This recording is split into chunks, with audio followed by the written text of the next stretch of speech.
तो आज का हमारा पहला वर्ड है proliferate। proliferate का मतलब होता है, देखिए इसका विजुअल क्या है, field of mushroom cropping up over. Mushroom क्या होते हैं, तुरंत तुरंत मतलब बहुत जल्दी ग्रो करते हैं। उसका मतलब होता है एस्कलेट होना, या मशरूम होना, या बर्गन होना।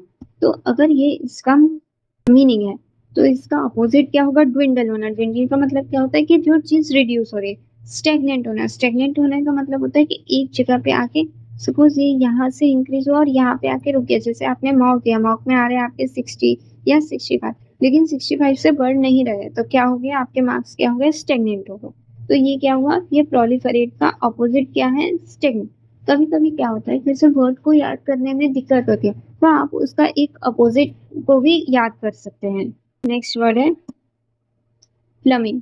प्लमिंग का मतलब क्या होता है कि एकदम से डिक्रीज होना, यू नो, बहुत जैसे स्लोप होता है। स्लोप में हम क्या करते हैं, इस पॉइंट से इस पॉइंट तक बहुत जल्दी नीचे आ जाते हैं। तो ये क्या होता है हमारा प्लमेट। प्लमेट का मतलब होता है कि बहुत जल्दी नीचे आना, ठीक है, to drop at a high speed. उसको बोलते हैं प्लंज। टम्बल होना, टम्बल क्या होता है, जैसे स्टम्बल हो, टम्बल क्या होता है कि आप एक से, अगर आप चल रहे हो, आपके पैर पे पैर आ गया तो आप एकदम से गिर जाते हो, उसको बोलते हैं टम्बल होना। तो ये हो गया प्लमेट। अगर प्लमेट का मतलब होता है डिक्रीज, तो उसका अपोजिट क्या होगा, असेंड।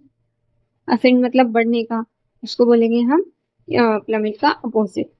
नासेंट का मतलब होता है कि जो अभी अभी हुआ है, जो अभी अभी, जैसे सपोज ये हमने, ये जो है ये हमारा सीड था, ये जो थोड़ा थोड़ा ग्रास जो उगना शुरू हुआ है, इसको बोलते हैं नासेंट। यानी कि इसका मतलब होता है इनिशियल, इनिशियल स्टेज, ठीक है, उसको बोलते हैं हम नासेंट।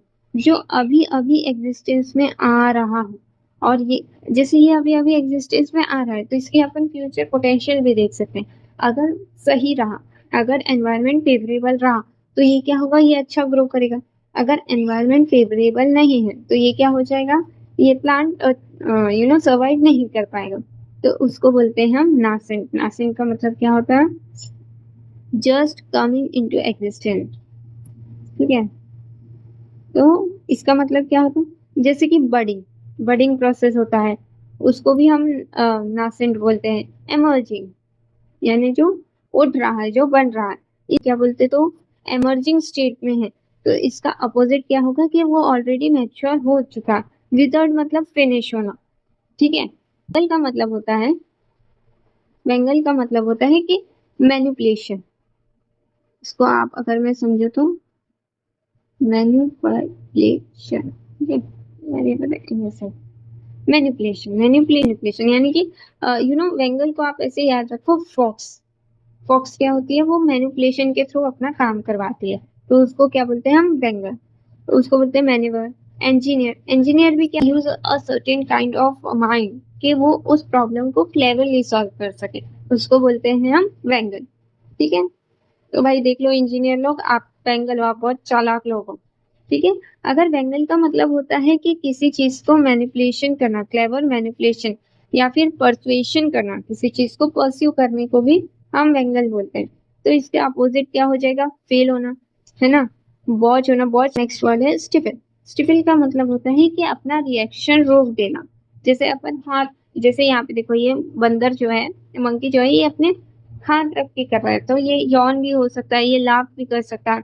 तो इसको क्या बोलते हैं, स्टेपल। अपने अपने रिएक्शन को रिस्ट्रेन करना, या फिर कहीं पे स्टैंड स्टिल हो जाना, उसको बोलते हैं हम स्टेपल। स्टेपल का मतलब क्या होता है, म्यूट, शांत हो जाना। जैसे कवर करना, जैसे ये क्या है, ये मंकी क्या है, ये इसने अपने आप को म्यूट कर लिया है। सप्रेस, अपने इमोशंस को दबा के रखना।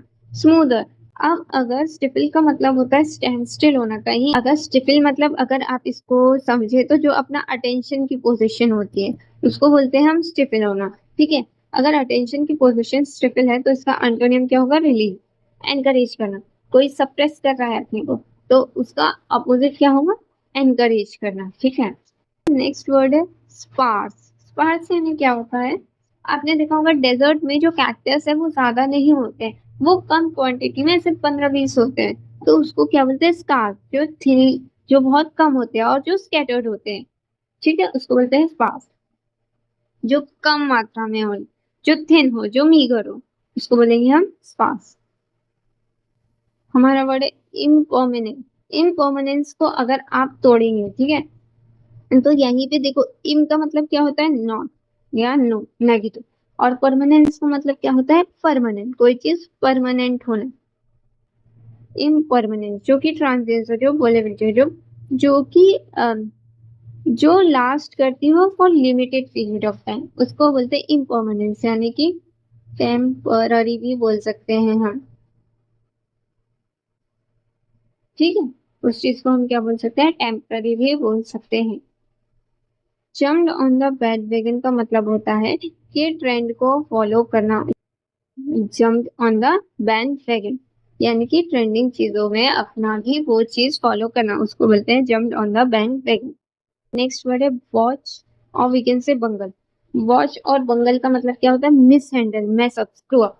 अच्छा, बंगल को ना आप ऐसे भी याद कर सकते हो। बंगल मतलब क्या होता है, clumsily, किसी भी चीज को क्लमजीली कैरी करना या फिर केयरलेसली करना, उसको क्या बोलते हैं हम, बंगल।